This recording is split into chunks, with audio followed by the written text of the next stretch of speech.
given our numbers, we'll try to keep this fairly as informal as we need to be. I want to, based on kind of some of the aspects of the next assignment, I just want to talk about this whole idea about risk and uncertainty, but based on the whole idea about objectivity and subjectivity. And because you guys are planners, this issue we need to talk about, because sometimes planning is seen as this kind of objective practice, and so I want to kind of challenge out a couple of case studies today. So we'll talk about this whole idea of objectivity versus subjectivity, first thing. So we'll talk about values, and values obviously is a very subjective kind of thing.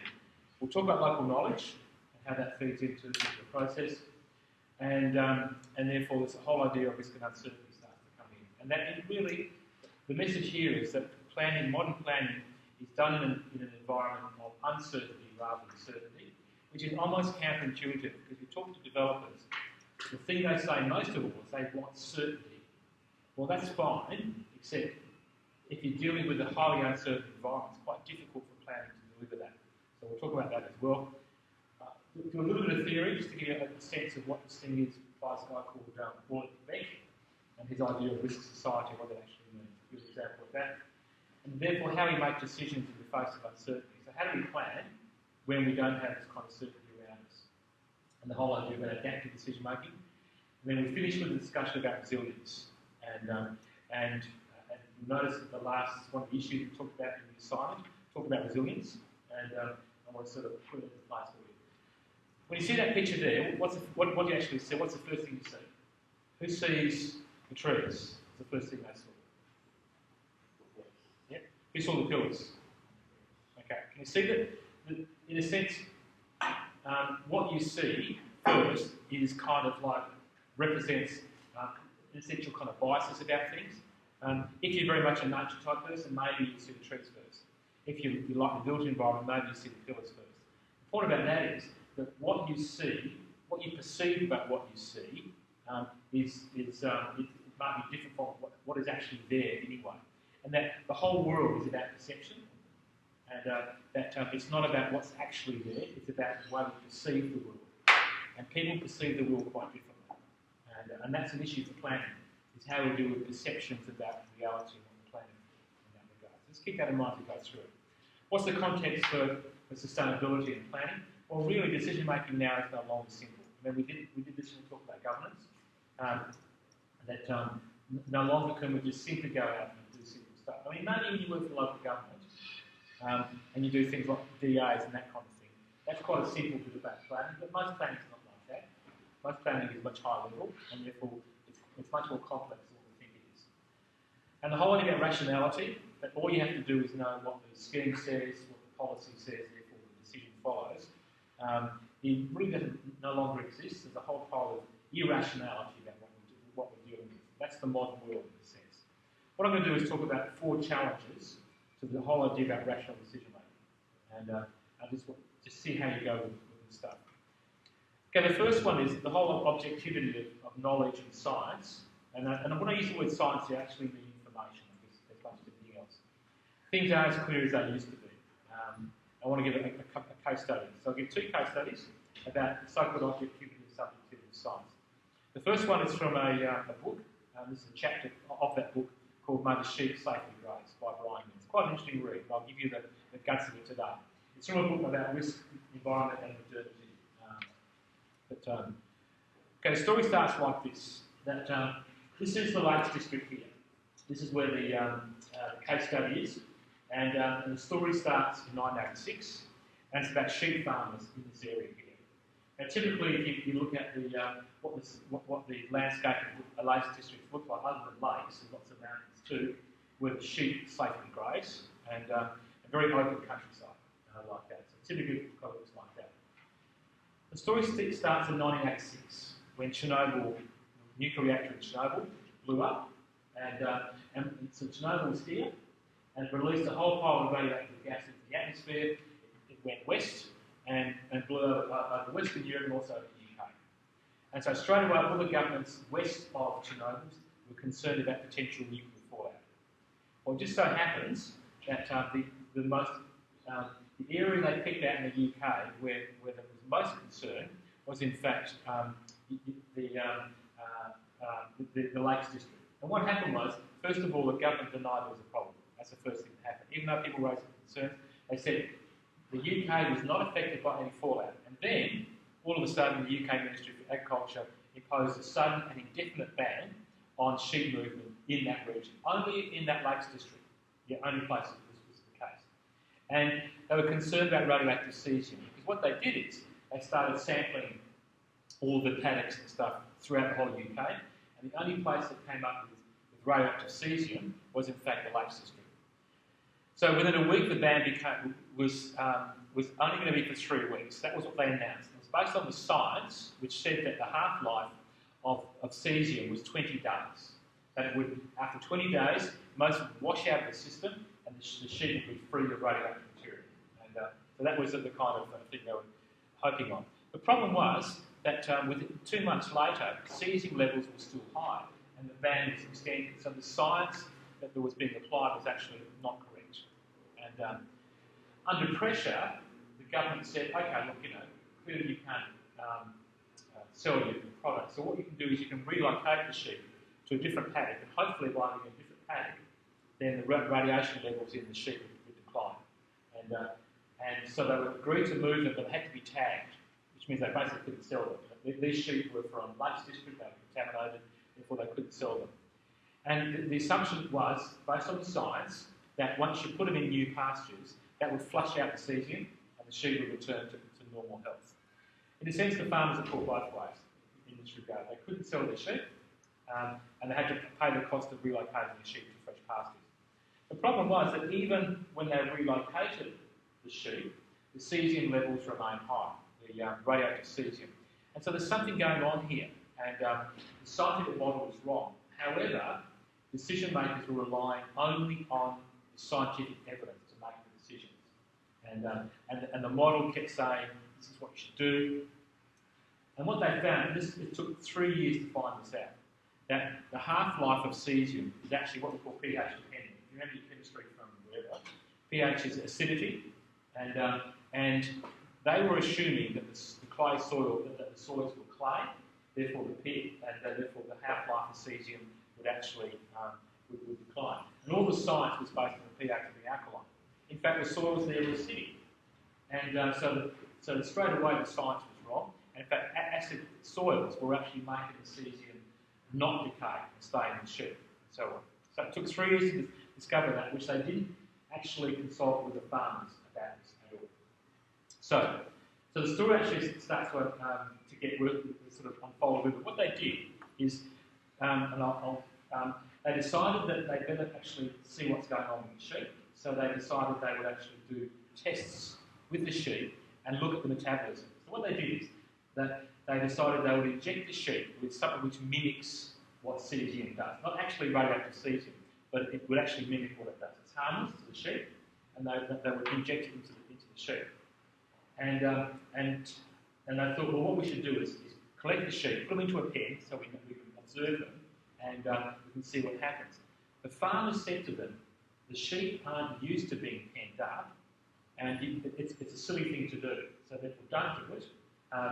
And the scientists ignored the farmers, the local knowledge that they had, and they penned the sheep up. What happened? The sheep became restless, they became sick, they wouldn't eat, and as a result, the metabolism of the sheep wasn't the same as it would have been in the pasture. Therefore, they couldn't rely on the results of that experiment. The farmers told them, don't do it, but they wouldn't listen. So what's going on here is kind of like they weren't listening to the local knowledge. The experiments were going wrong, yet the decision was being made to go with the science all the time. So you can see that the farmers were distrustful of all of this, and the experiments kept going wrong all the time. Well, it actually gets worse than that. So, and I'll just click over that. This is the stuff I was saying, that they were not used to being penned, and the farmers advised against that, and therefore the mistrust towards the scientists actually became quite elevated. But they kept getting it wrong, unfortunately, and that eventually stopped the experiments. Okay, now what's going on here? And as people in humanities, we should recognise this. What scientists do is they like to do controlled experiments. And so what they like to do is they like to say there's all these variables. To work out what's going on, we'll control everything and we'll allow one thing to vary, and we test that thing. Whereas what the farmers are used to doing is they're used to that complexity. They don't do it that way. The other thing scientists do is they like predictable outcomes. They like to say if you change one thing, this thing should happen. So like this sort of cause and effect type thing that's going on. And they're what's called reductionists in what they do. What do we mean by that? By reductionists, we mean that in a sense, planning is a bit like this. To understand what's going on, you break it down into its parts. And if you understand each of the parts, you understand the whole. That's the reductionist approach. That's what scientists believe they should do. Whereas, in fact, farmers are quite different about that. First of all, they're used to a lack of control. It's what they do. You know, they've got generations worth of knowledge from their fathers and all the surrounding farmers, and they hand that information on, and they're used to this idea that weather changes and that climate changes, whereas scientists like to control things. Farmers understand complex linkages, whereas scientists don't get that. They understand that the way in which sheep work and all that kind of stuff is quite complicated. That one year, if you don't get much rain, they might behave one way, but the next year, if you don't get much rain, they behave differently, because it's complex, not simple. There's no cause and effect going on here. It's all complex things. And so what they're used to is flexibility and adaptability. If they observe something, they change. So the way in which the local knowledge works is quite different from the way science works. And in fact, the farmers were right and the scientists were wrong. The problem was the decision makers in 1986 wouldn't listen to the farmers. And so they kept making mistakes of the whole thing. Okay, so if that wasn't kind of bad enough, the story then takes a twist. And remember, the only spot where they identified cesium was this area here. Well, right next door to this area is the Sellafield nuclear power plant. And what happened was that by the end of 1986, they reduced the size of the affected area to a very small crescent-shaped land. Remember, nowhere else in the UK was there a problem. It was just this small area. It just so happened to be next door to the Sellafield nuclear power plant, which has a history of problems anyway. So you can see what's going on here. You think, hang on a minute, why us? In fact, there was a belief by the locals. It wasn't Chernobyl that was the problem. It was this power plant, the local one. And what happened was that nobody had been sampling soils anywhere in the UK, or sheep anywhere in the UK, looking for cesium. It was only after Chernobyl they started doing it. Therefore, they found this problem, and therefore the only place they found it was here, that people started to think, hang on a minute, this is not Chernobyl, this is this power plant here. And it reinforced the kind of local views about the problem. So in a sense, you see what's going on here is that you only find out things when you start looking. If you don't look, sometimes you don't see stuff. And you can imagine that they were selling sheep since the 1950s, which were actually contaminated with radioactive cesium, and they didn't realise it. But the government kept saying it's Chernobyl, but in fact it was probably Sellafield that was the problem in the first place. So there was a denial by the scientists that Sellafield was the problem, but the locals were of the view, in fact, it was that case. And so there was this kind of, the scientific evidence started to be denied as being the basis of the whole thing. So, and this quote was one of the farmers at the time. I think this reflects how it was in 1986. The scientists tell us it's all from Chernobyl. You have to believe them. If a doctor gave you a jab in the backside for a cold, you wouldn't argue with him, would you? It was like that in that if someone said this is what it is, then you simply put up with it. And to some extent in the 70s and 80s and the early 90s, that if you were a scientist or had knowledge, you had a very powerful position. And local knowledge had no kind of influence on the way things had. Just to kind of show you exactly that this thing is still going on. This is it from the date, 2003. This is a news item, and they're still testing farms. And look at the heading: farms tested for Chernobyl fallout.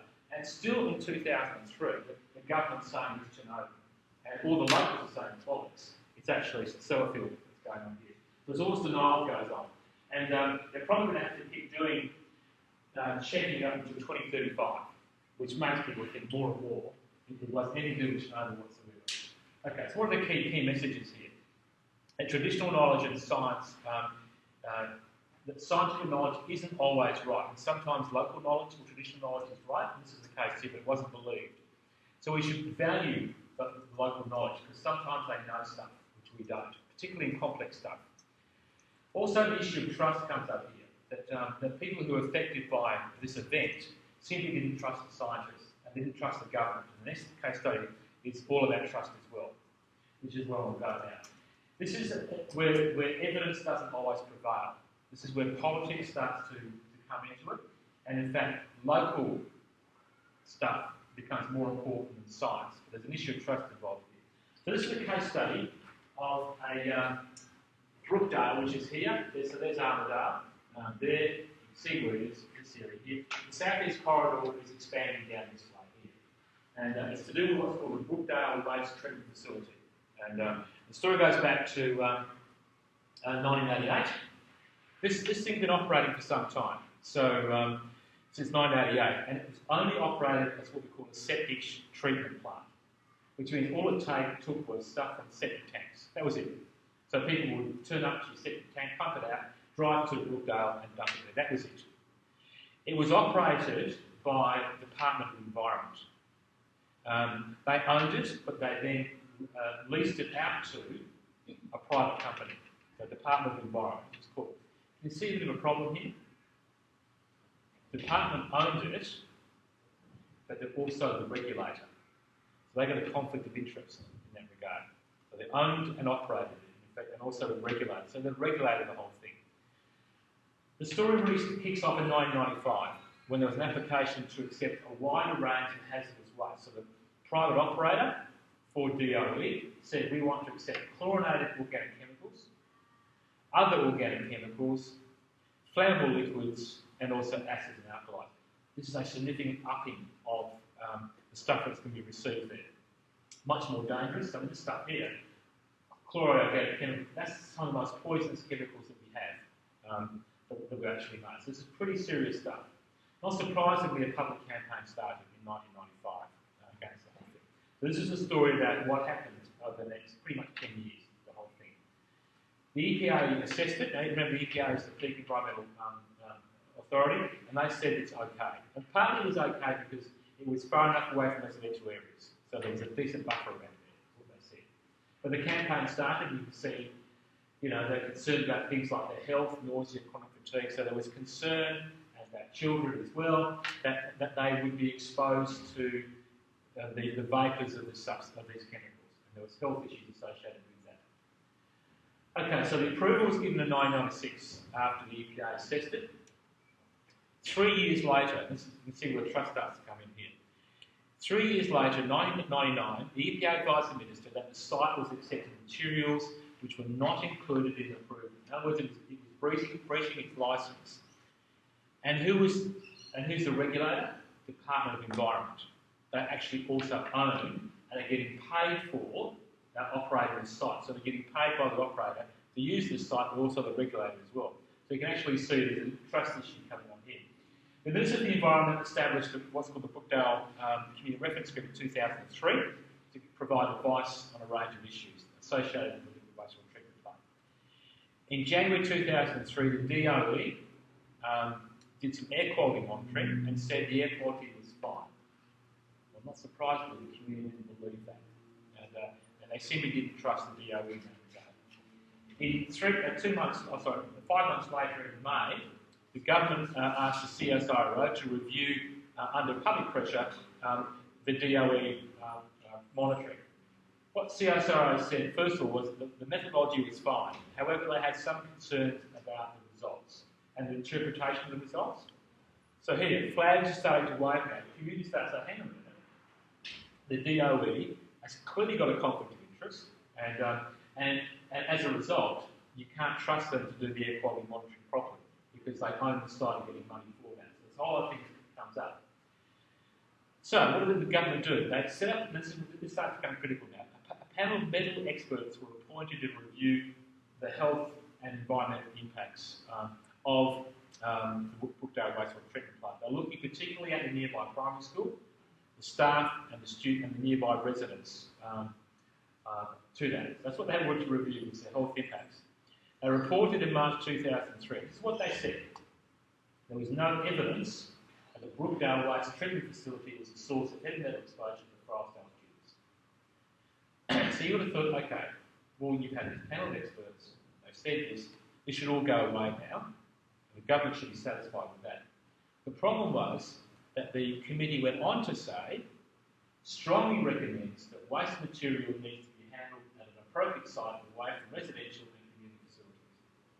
So despite the fact there was no evidence of a health issue, the doctors recommended that in fact the site should be closed and because it's too close to residential areas. So the science said one thing, but the politics in a sense said the other. And so what happened was straight after that, the government straight away announced it was almost like they're looking for a way to justify closing the tip. We'll decommission it and we'll look at other sites, including Kalgoorlie Boulder, to handle that waste and the biological waste which goes with it. So, but there's a postscript to the story. Just when you think, okay, the government's kind of solved this, Greens MLC Robin Chappell made two statements in Parliament. First of all, this is what he said. I'm appalled to think that the government waste management policies are being determined by how much waste, as the company's name, thinks it can get away with no coherent plan for what might become of the rest of the waste. Has anybody spoken to communities along Graveston Highway who will now be routinely exposed to shipments of hazardous waste through our towns? So now what he's saying is, yeah, it's very well you've protected that community, but there's all those other communities now that have trucks going through their communities and they're at risk of being exposed to stuff as well. So it's shifted the problem in other words. So what does it actually say? You could say this is about NIMBYism, not in my backyard.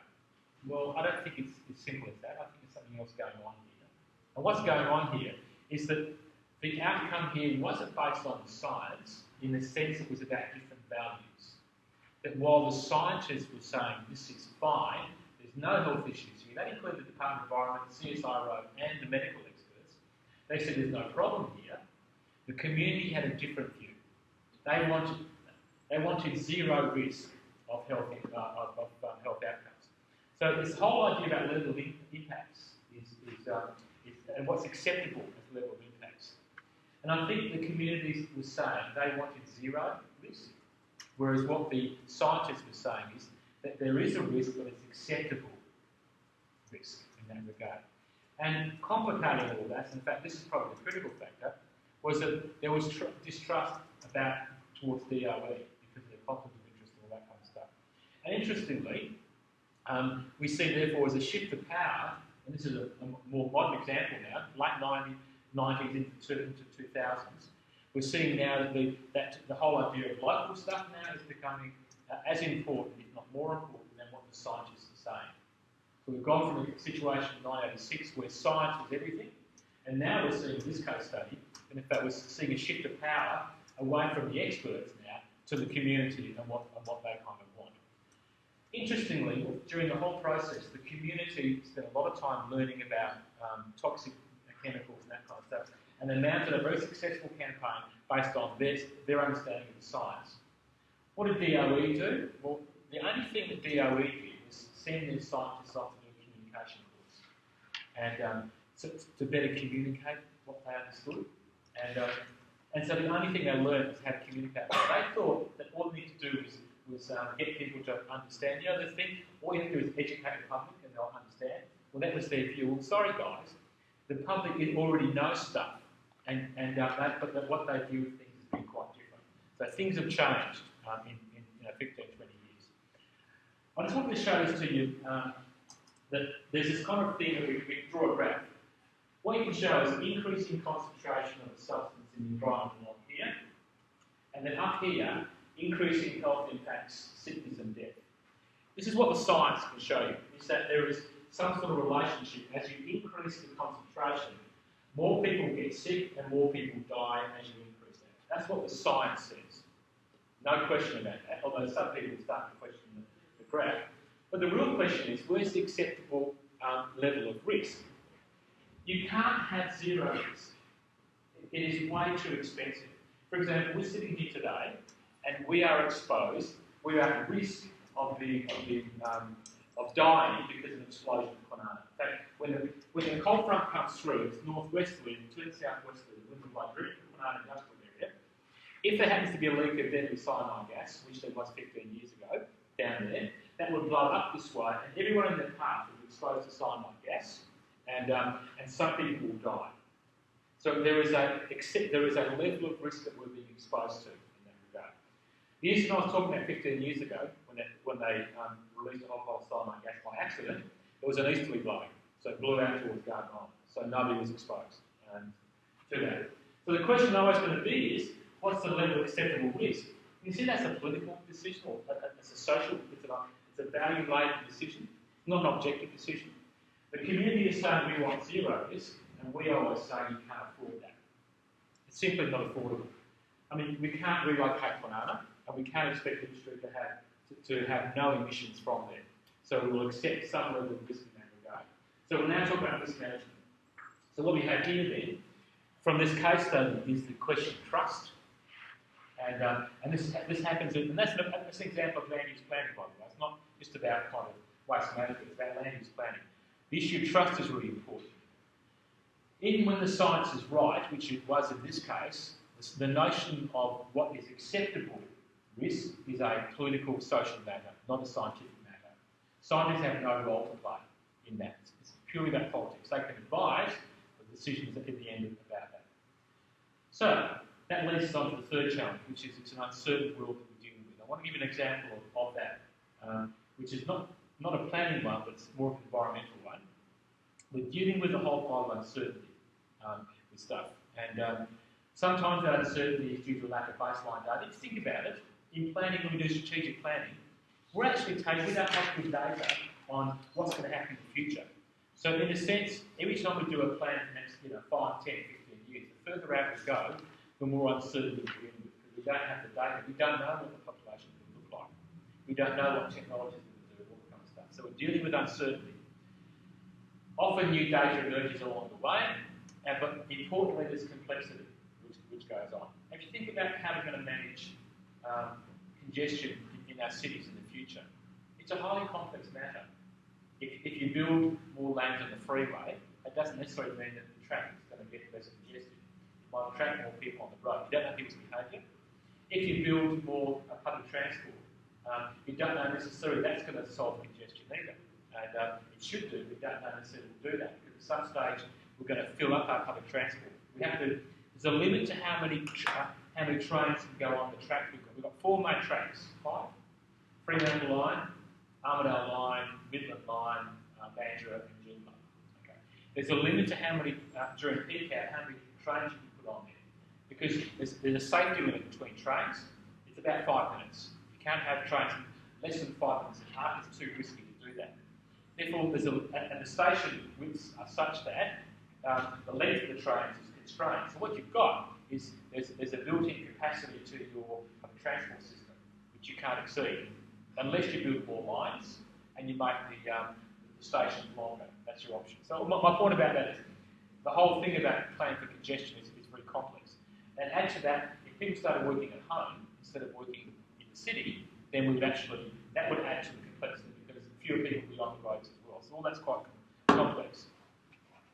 In the face of all this uncertainty, there's a risk of unacceptable outcomes, and that goes with everything that we do. That when we don't know stuff, there's a risk that the outcome would not be acceptable to us. And I'll give you 2 case studies. One's going to be uncerainty, which is the Pilbara. In fact, what I might do is, given where we're at, I'm going to skip this particular one. It's more scientific. I want to go on to the next one, which is about. It takes us into this whole idea about risk and risk assessment. I did that example on Monday, but I think we should probably go straight to this kind of thing. This whole idea about quantitative risk assessment. If you accept the fact that we're dealing with risk, for planning we need to be able to quantify that risk. And because real science is actually quite subjective in that regard. So if you look at events that can occur, so you can get high pressure gas pipelines, is a land use planning issue, how we deal with stuff. And these things could explode and damage building like this. And this is what it can look like. So the gas pipeline which goes through here, and you can see what happened here was that this gas pipeline exploded. This one went up, This particular one went outwards. Now, gas pipelines in of themselves are pretty straightforward. Their pipes all weld together. They don't normally break. What happens is you introduce humans into the situation, and that's where things occur. So what happened in both these cases, a guy with a backhoe went along and was going to dig a trench next door, right next door to the gas pipeline. He thought he was the right distance away. He was actually on top of the gas pipeline, so the thing went down three scoops out. On the fourth occasion, he hit metal, so the front end part of which was taking the stand out, sort of out, hit the pipe. It cracked the pipe. At the same time, metal on metal was a spark. As a result, you got this explosion. And you can see how that flame is 200 metres high and went out 200 metres on that particular one there as well. So you think, okay, we have gas pipelines. We've got two major ones which come out from the Pilbara, come through the metropolitan area, end up down in Bunbury, which feeds us with our gas. It actually runs through Ellenbrook, through there. Now we know if we get that explosion, you're going to have a flame 200 metres either side. We provided an easement there over the gas pipeline. Can you see? We've allowed houses. That's not 200 metres. That's 60 metres. What we've done there, we've said that if we provided 200 metres as a zero risk setback, that's too expensive. It wastes too much land. You can imagine an easement like that. There's too much land taken up. So we've accepted that 60 metres is acceptable risk. You've got to think of people who live here who don't understand that. They probably think they're safe, but they don't quite understand the fact that they're not safe.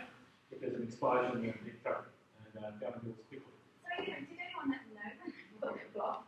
It's a good question, actually. I think that I think there was notices on titles that you're living next door to a gas pipeline.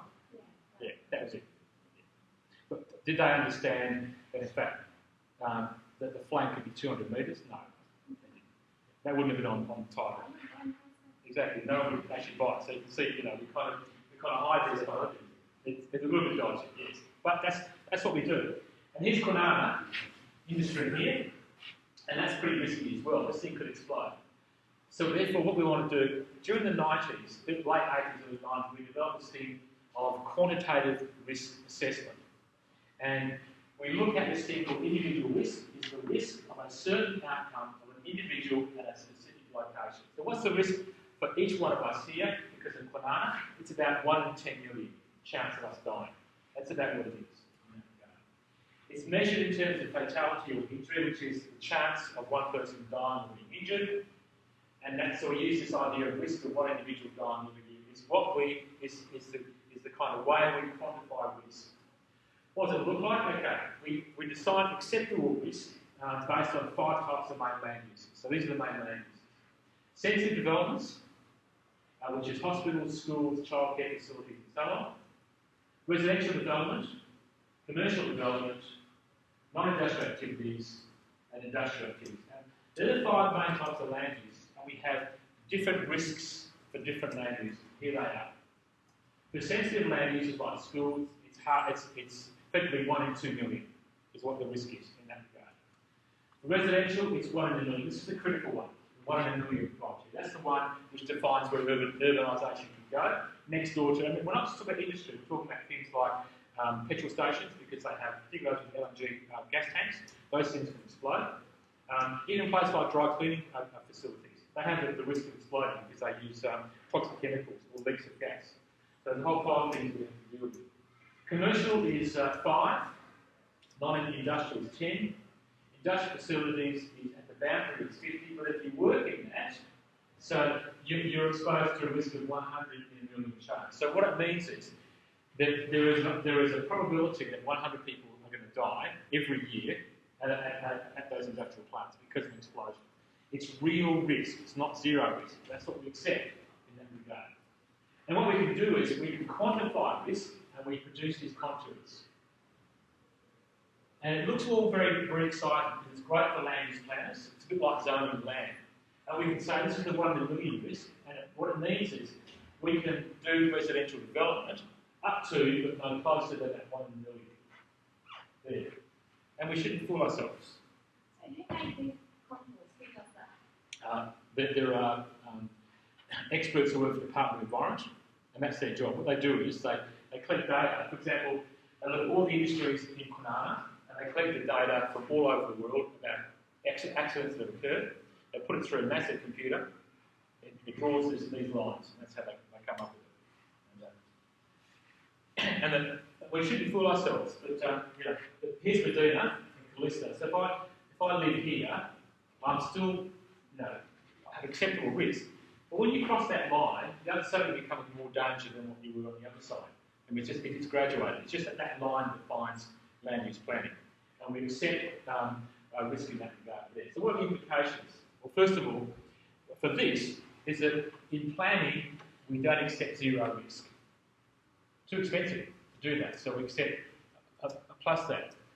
The other thing we say that while the methodology in calculating risk is scientific, the process of deciding what's acceptable risk is highly subjective and political, which is the point we made previously. So the 1 in a million was decided by EPA, and they recommended government, so they decided what it should be. Why 1 in a million? Why not half a million or 2 in a million? That kind of stuff. It's a very subjective thing we come up with. So are we dealing therefore with masked subjectivity? That really what's going on here is a highly subjective thing that's going on. And this guy Kogan argues that by emphasising the scientific objectivity of the procedure of risk assessment, offers policymakers a means of persuading the public that their decisions are based on rational analysis. So what you do is you put up the science. So here is the 1 in a million, and that's a rational way of dealing with it. Therefore, people say, yeah, great, it's scientific. But what it does, though, it actually masks the subjectivity of deciding what is acceptable risk in that regard. And it actually enhances public confidence in what you do. So it's a kind of way of masking decision-making. So this whole idea about quantitative risk assessment is a tool that we use in land use planning. And it defines where we put childcare facilities. There was actually a childcare facility right next door to a gas pipeline in Guildford. When they discovered that, they actually had to move it. So it does help us decide what we're going to do.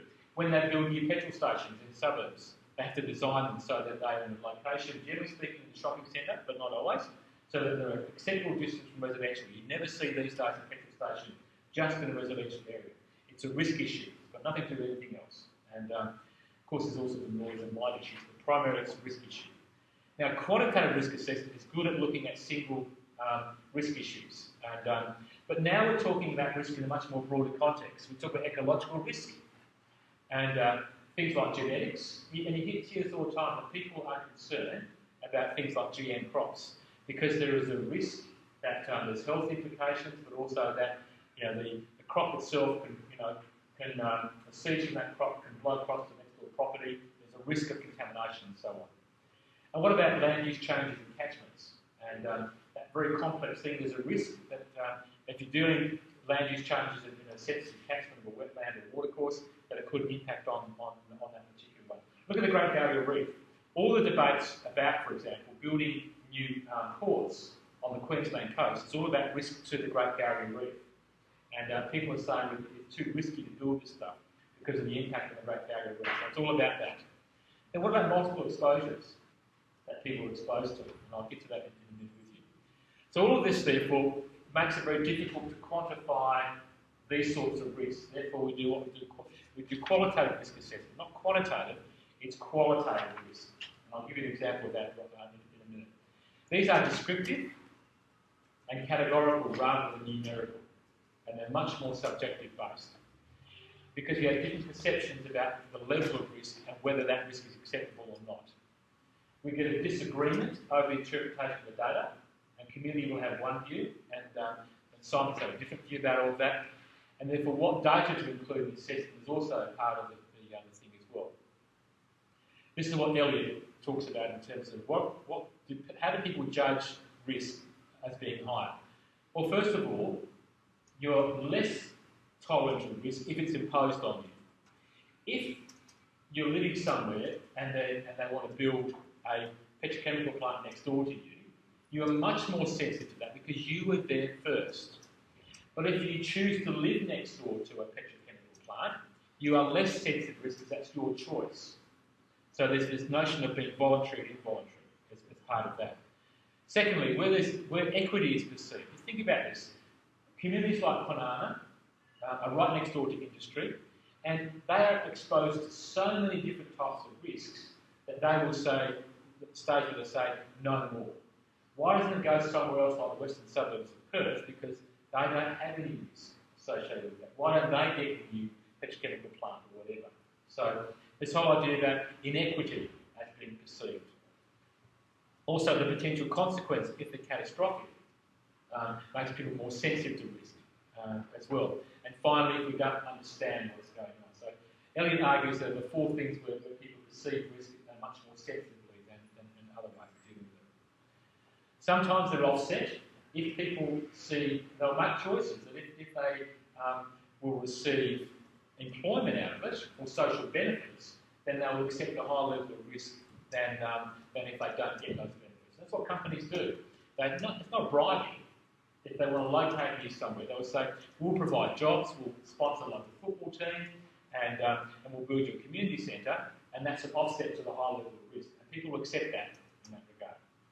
So therefore, the whole idea that political risk comes into that. Now, I want to give this example of Margaret coal mine. And this is a land use planning decision, so you can actually see how this unfolds. The EPA, when they looked at this, did a qualitative risk assessment of the coal mine down there. And you've got to think that Barnett did a political risk assessment in coming up with his decision about the whole thing. So, when we think about Margaret, what do we think about? Well, generally speaking, we know where it is. It's between the capes. And we think about things like forests and conservation. We think about forestry and chopping trees down and that kind of stuff. We think about dairy produce and sort of rural farms. We certainly think about vineyards and producing the grapes. We also think about things like ecotourism, that people stay in chalets and have coffee and a decent meal in a vineyard somewhere. The general thought about land use is it's very rural, a mixture of rural and also conservation. So that's the kind of thing we have.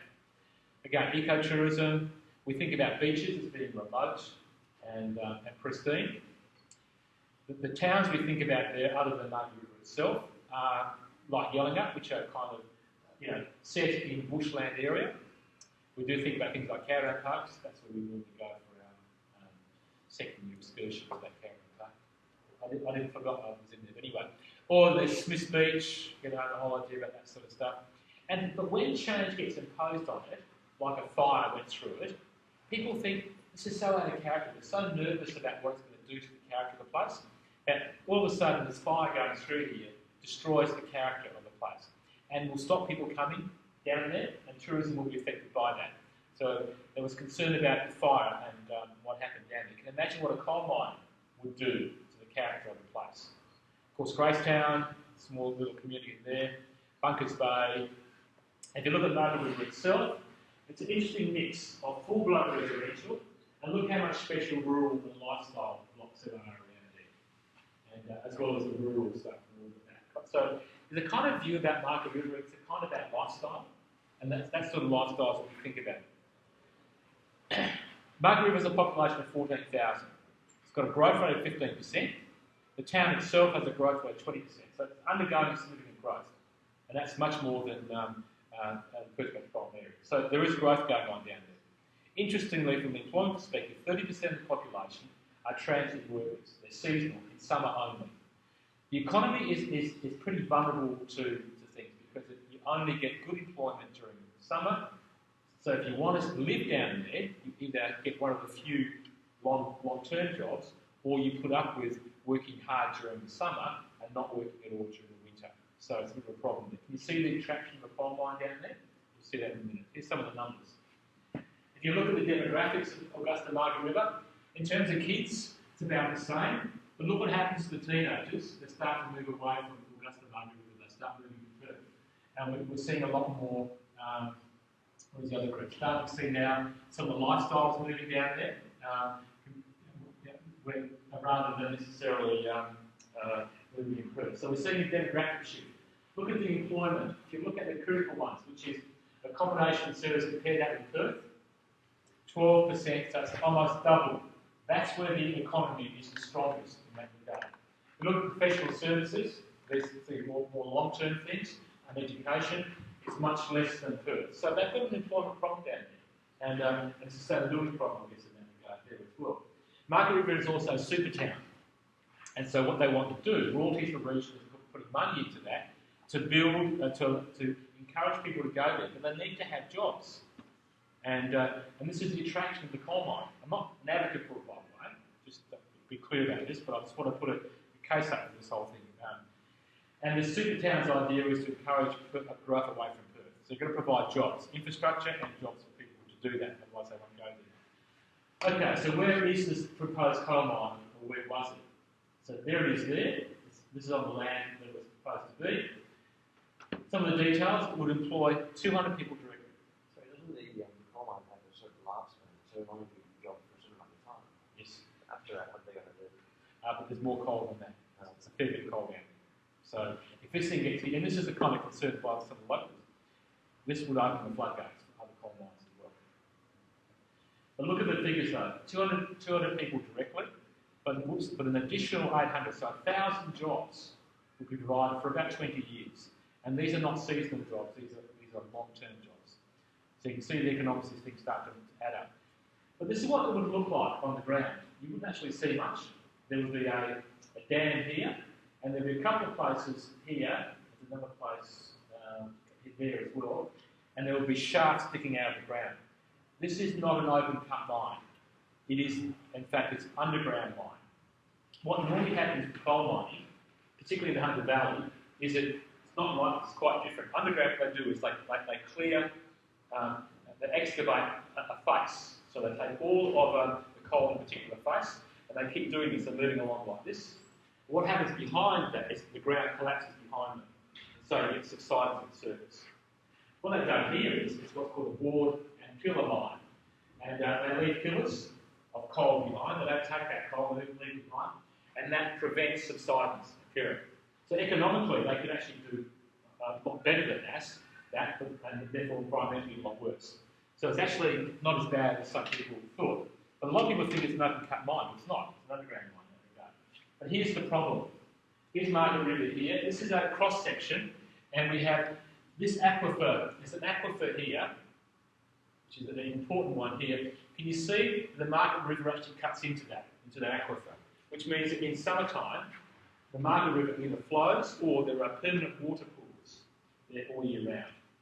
The concern is that if you draw dig a shaft down to here where the coal is, to get to the coal, there is a risk that there will therefore that aquifer would start draining down there, fill up the coal mine, and that aquifer would leak. Therefore, the Margaret River would dry up, and then those pools would disappear. As well as that, a lot of people rely on that aquifer for water and for all the things that they're in the agricultural area. So you can see there's a risk here, and that's what the EPA focused on, the risk of that aquifer collapsing. Wasn't so worried about the collapse of the mine at the surface. It was the aquifer that's going to be a problem in that regard. But a public campaign started by a majority of the Margaret River community, not the total. There were people in the community who were opposed, who supported the mine. And so it was a very active campaign with some famous people. As Paul Vogel, who's the chairman of the EPA, was receiving a delegation from down there. And you can see the kind of stuff. The road to hell is paved with coal. So what the concern was about changing the character of Margaret River. That was what the concern was in that regard. This is what the EPA said, and I want to point this out to you. That this is their conclusion. Even though some of the significant impacts or risks may be presented as being manageable because of their low probability of occurring, the environmental consequences of some low probability events may be so serious and widespread or irreversible that the proposal taken as a whole on balance presents unacceptable risks up to important environmental values and thus makes the proposal environmentally unacceptable. So what is it saying?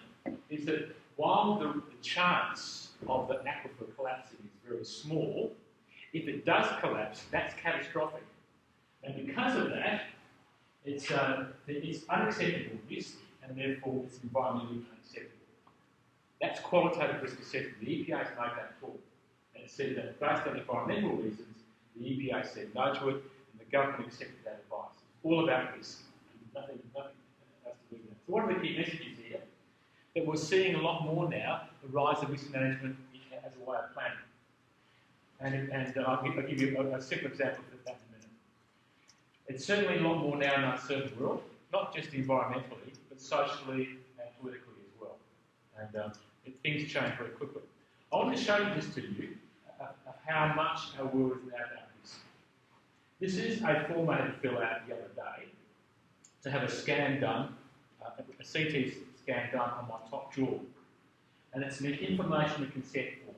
Two important parts of that. This is the part I have to read. Risks and side effects.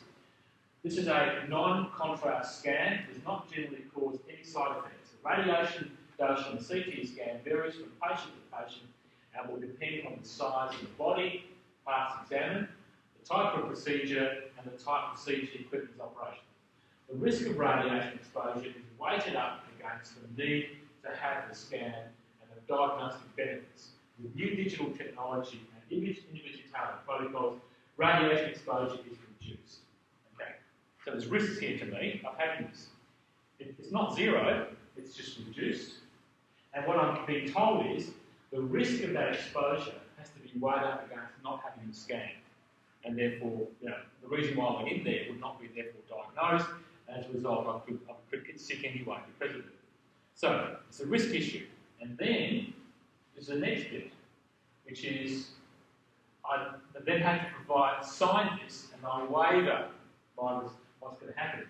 I've been provided with the information regarding my procedure. I understand the information and have had the opportunity to ask questions about what is going to happen, the reasons for the procedure being performed, and the associated risks. I agree to have the procedure performed. So I now know the risks, but can you see there's another risk management going on here as well. If I sign this, what am I doing? Yeah, I'm taking responsibility. If I get side effects because of the radiation, it's my fault. No, it's not mine. I take responsibility. They're managing their risk by getting me to sign this form. It's happening everywhere, and so risk management is sort of a buzzword that we're dealing with things now. Okay. I go to sleep yet? I'll start a little bit of theory. Beck is a German philosopher, and he talks about a risk society. I think I'm telling you a story that risk is perverse. It's out there. And he says it's actually worse than what we think it is. Industrialisation has led us to be exposed to a whole range of risks. Generally speaking, they have in the past been quite localised, and we can see them.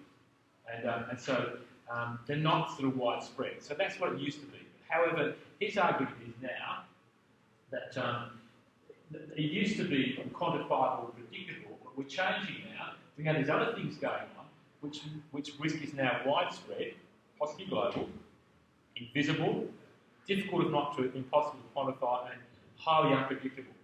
And the classic examples given are things like the ozone hole, climate change, pollution, because all those things cross boundaries. They're not localised anymore, and there is a probability of catastrophic outcomes from all of these events.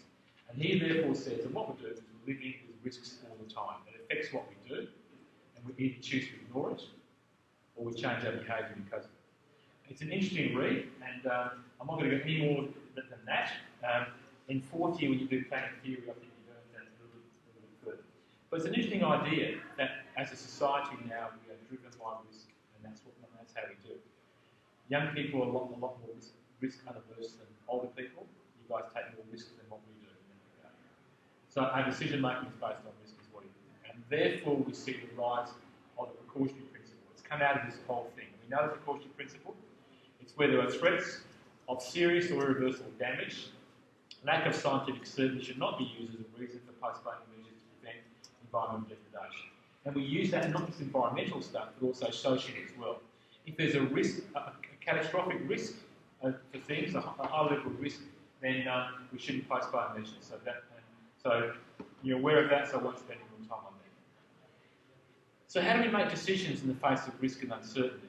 We do things what are called adaptive measures, including adaptive management and planning. This is what we're not comfortable with. In planning, we like to be certain about things. So we zone land for a purpose. That is not adaptive planning. That is fixed, certain planning. When you're faced with uncertainty, think about what happens on the coast. If you accept climate change and we're going to have eroding coastline and more storm surges, it's actually quite silly to lock up land on the coast to be either just conservation or just residential. It's better to have more flexible land use, which is you might say to people, instead of selling land off, you say you can have a 10-year lease on this property, and what we'll do is if sea level starts to rise and we're getting erosion, after 10 years you have to give up your right to live there. That's adaptive planning. So instead of actually selling the land and zoning it, you might lease it as a temporary use. And then therefore the government gets it back in 10 years' time if we get any high level sea rise. Same with flood-prone areas. So that's adaptive type measures that we do in the face of uncertainty. It's not just climate change, it's other things as well. How do we define adaptive management or planning? It's a systematic process of continually improving management policies and practice by learning from outcomes of operational approach. What does that actually mean? Is that you monitor the impacts and you learn from that, and therefore you change what you do. So it's continually changing. So you can see that planning in an uncertain environment is no longer about you zone land and you move on to the next one. You actually continue looking at areas and then you adapt accordingly. Think about, you can look at this in terms of what can happen to Perth. Think about the middle suburbs, the inner suburbs, and what can happen to those. If Perth continues to grow, we could in fact turn the inner suburbs and we might decide to go to high density. What will be the impacts of that on those communities? If we're worried about those impacts on the communities, what we would do is we wouldn't zone all of the middle suburbs, the inner suburbs being R80. We might zone some of them and monitor what happens. And if there are bad consequences, we wouldn't proceed with doing high density in those other suburbs because what we're seeing is socially unacceptable consequences of that in that regard. The three types of adaptive management and planning. First, what we call trial and error, suck and see, is the approach, and you just sort of make changes and hope for the best, and if it doesn't work, then if you make a mistake, you go back and change it. That's a suck and see approach. Not particularly a good idea. What we call passive adaptive, which is you learn from other experiences. So you look at other cities and what have they done with the growing population, and so you learn from that. But the best way to do it is what we call active adaptive management, where you actually you make choices, but you monitor the changes that occurs, and if the change is unacceptable, you undo that change, you do something different. So you adapt as you go along, you learn. So planning becomes then not just an exercise of doing stuff, it's about learning and adapting as you go along in that regard. And you deal with that with things that are uncertain. That's from Pagan and Price. Let's try and put all this together and make some sort of conclusions about sustainability and decision making and planning, all that kind of stuff. There are four implications I want to draw for you. The first one is that objectivity now is being challenged. That rational decision making, whether it be science or whether it be in planning, is no longer the norm of planning. Planners like to think it is, but it's actually not. More and more we're seeing subjectivity come into our decisions that we make. We need to accept that. If that's the case, you can make an argument like this. It's intrinsically impossible to carry an objective and value-free scientific research that is, in fact, all environmental science is inherently biased by subjective opinions and values. In other words, there is no such thing as objective science. The problem with that view, of course, is that there's a fear amongst many that seems to be that science will be reduced to nothing but politics. Social interests will be viewed as eclipsing rationality. If one cannot establish that science adheres to objective, universal standards of knowledge, then all cannot escape the awful of utter relativism. And if there are no scientific laws, how can you have laws of any kind? All will be chaos and a evil reign. So there is a concern that if we take this subjectivity too far, that planning could be chaotic. That we've got to have some rules in planning. The question is how far we go towards recognising subjectivity in planning and how far we go in recognising rationality. It's somewhere in between. We don't want to be too rational because the community doesn't like that, but we should also not be going completely to saying the public has the right to decide everything we do. That will be chaos. We can't have that. We'll never make decisions about wastewater treatment plants, about tip sites, about noxious industry. We'll never make those decisions. They're too hard. Look at the example about a third runway for a second airport for Sydney. They started making that decision back in the 60s, and they still haven't decided to make it because every time you propose something, someone gets upset about the whole thing. Second implication is that so-called Western science is no longer the only source of information we have, that we should rely on local knowledge, and also Indigenous knowledge is really important as well. In other words, talk to people. Don't just listen to the experts, talk to people as well, and their views are just as important. Thus the importance of participation in planning and decision making. The third implication is that often what we're doing is about values. The level of acceptable risk is often what we're dealing with. So setting standards, interpretation of science, the significance of participation, all about values, not about absolutes anymore. The fourth implication is that no longer is the expert has the same status it used to have. That we don't often trust the expert these days. Therefore, the community has a lot more power in decision making. So there's all these challenges going on to all of that. And also challenges the way they do things as well. So this idea about rigour versus trial and error, I think becomes more important. So I've only got one more topic to cover, which is resilience. But the point I want to make here is that the picture I'm drawing for you is that while a lot of planning is about certainty, more and more of planning is about uncertainty. You have to accept it. It's going to be an interesting ride. You can avoid it by spending your whole life in local government doing DOs. That's what you want to do, fine. You have a very certain existence. If you want to get away from that, you have to accept the fact that you're dealing with uncertainty and risk. So get your head around it is the thing. I reckon it's good fun. It's challenging, but it's good fun to deal with that. But it is very challenging. So this is where the resilience comes in. That when communities are faced with these uncertainties, the best way to deal with this is to build what we call resilience. And it's a response to growing uncertainty. You'll see this a lot, this expression used a lot more now, this idea about building resilient communities. It's about drought-proofing agricultural communities. We talk about resilience and building resilience into those things. It can be a response to climate change. This is where it's come from, but it's more than that, as I'll show you.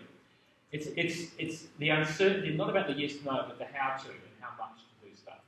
So, so it's about those kind of things. So what's resilience? It's based on the notion of ecosystem resilience, but I'm talking about social resilience, okay? But the example I'll give you is the ecosystem resilience. It's the capacity of an ecosystem to tolerate disturbances without collapsing into a qualitative different state that is controlled by different sets of processes. Think about that and put the word social and communities in there. It's about the capacity of a community to tolerate disturbance or change without collapsing into a different state that is controlled by a different set of processes. Think about Broome as a tourist town and putting an industrial estate next door to Broome and how that could change that community into something quite different. And part of what we have to do with Broome, if this thing goes ahead, is build resilience in that community to withstand those sort of changes. So a resilient ecosystem is one that can withstand those shocks and rebuild itself where necessary. And that's the definition we have there. And therefore the idea of tipping point. You may have heard that expression being used often. What does it actually mean, the tipping point? It's when a community or an ecosystem changes for the bad or changes to be something quite different. It goes over a tipping point. So the whole idea of that. There's this thing called Resilience Alliance now, and they've got a website, there's a whole pile of literature. It's quite an interesting read to see what they say. If you're interested in that, have a look at their website. And we're more interested in social systems rather than ecosystems. But I think it helps us understand this kind of thing. So for example, some wetlands are more vulnerable than others. So how do we visualise this stuff? Well, let's look at it in terms of this kind of thing. Here is our ecosystem, or here is our community. What happens is that it gets subject to a whole pile of changes. If you think about Margaret River, every year the tourist numbers go up. And so that community gets impacted and changed during that season. If it goes away, then it goes back to what it normally was. And think about small coastal communities, that kind of stuff. However, if we impose a more significant and long-lasting change, what could happen to this thing is it could tip over there and end up down there. So it actually changes fundamentally.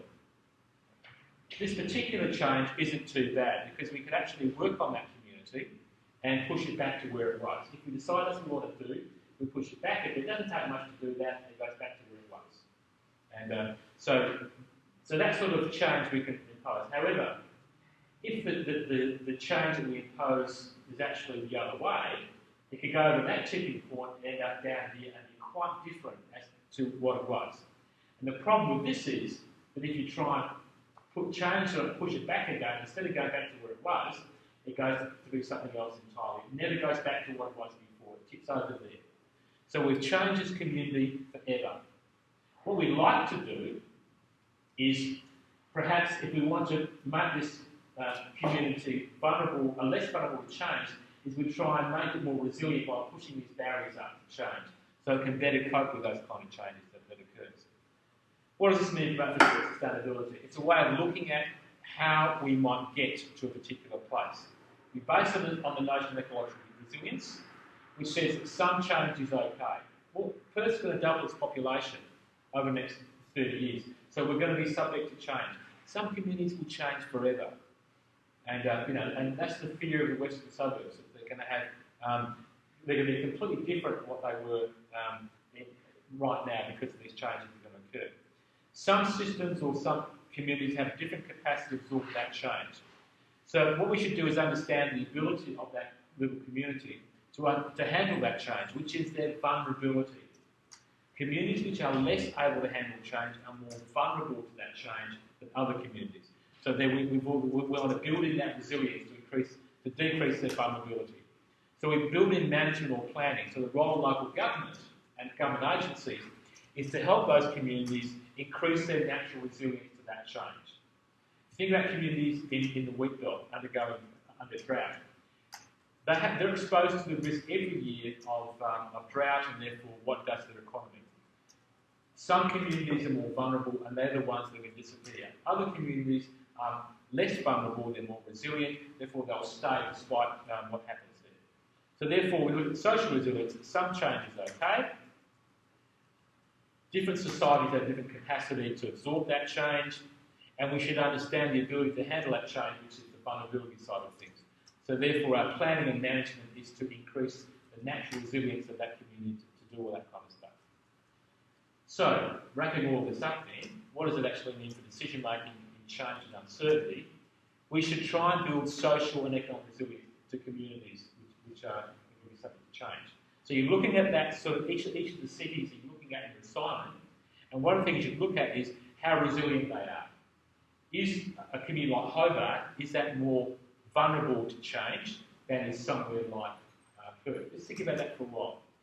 Which economy do you think is the most vulnerable? Perth or Melbourne? Most vulnerable to change and therefore less likely to cope with change. Why? Because of the mining resource boom. Because we can't look far off into the future to know what might happen in the global economy. Yes. This Melbourne might not be as affected by the global economy. Exactly right. They've got a more diverse economy. Therefore, they're less vulnerable to... Look what happened about, 80 months ago? The price of iron ore went down. It said shockwaves through Perth's economy. We are actually not a very resilient economy because of that. And so what you need to look at in terms of resilience for your assignment is looking at diversity of the economy. Which is the most diverse economy, it will be the most resilient. And you've got to argue, despite what the Premier says, that Hobart is probably more resilient than Perth because it relies on a whole range of industries. Tourism, agriculture, fishing, and rather than Perth relying solely on that. So maybe there's an argument that from a resilience perspective, that Hobart is more sustainable than that is. Even though they've got high unemployment, it's more resilient to change than what we are. So what we want to do is build that resilience into it. We need to build willingness to adapt, and we need to start looking to the future. And actually there are people in Perth starting to think about this now. I had a meeting about 2 weeks ago, and we had senior members from the major resource companies wanting to come and talk to academics about planning for the future and how they can invest in a diverse economy. So they are conscious of the fact that they want to leave a legacy behind, which is not reliance on this kind of stuff. They want to do that. You want to build technical capacity to adapt, which is in educating your workforce. Think about the forestry communities down. Remember when there was a ban on old growth logging? And what they tried to do was make those communities more resilient by training people in tourism and that kind of thing. So build resilience in that regard. Once you do both of those, you then have to adapt as the change occurs and be ready for that change to occur. What we should do is learn from nature, which is build economic and social diversity in what we do. Don't rely on single things in that regard. The problem we have is, have we got political resilience and political learning? Do our politicians accept that? And that's a question that you guys can think about as to whether or not our politicians are actually learning and are willing to do that kind of thing in that regard. So that's pretty much where we're at. So we've got a long way. We start a lecture to where we end up talking about from risk and uncertainty to that resilience. They're all connected in that regard. All right, guys? That's good. Now,